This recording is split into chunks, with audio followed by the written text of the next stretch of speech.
கோவை சிங்காநல்லூர் அருகில் உள்ள மண்டபத்தில் நடைபெற்ற திருமணத்தில் மர்ம நபர் தங்க நகையை திருடிச் செல்லும் சிசிடிவி காட்சிகள். கோவை நாளுக்கு நாள் குற்ற சம்பவங்கள் அதிகரித்து வருகின்றது.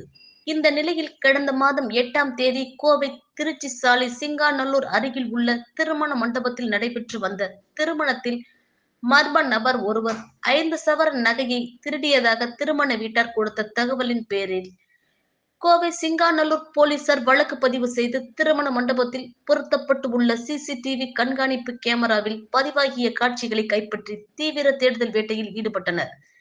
இந்த நிலையில் போலீசார் ரோந்து பணியில் ஈடுபட்ட போது சிங்காநல்லூர் பேருந்து நிலையத்தில் சந்தேகத்திற்கு இடமளிக்கும் விதமாக நின்று கொண்டிருந்த நபரை பிடித்து விசாரணை மேற்கொண்டதில் திருமண மண்டபத்தில் நகை திருட்டில் ஈடுபட்டது உறுதியானது.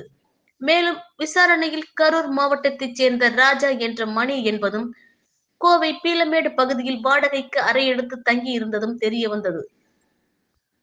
மேலும் போலீசார் நடத்திய தொடர் விசாரணையில் அடகு வைப்பதற்காக வைத்திருந்த திருடப்பட்ட 5 சவரன் தங்க நகை பறிமுதல் செய்து நீதிமன்றத்தில் ஆஜர்படுத்தி சிறையில் அடைத்தனர்.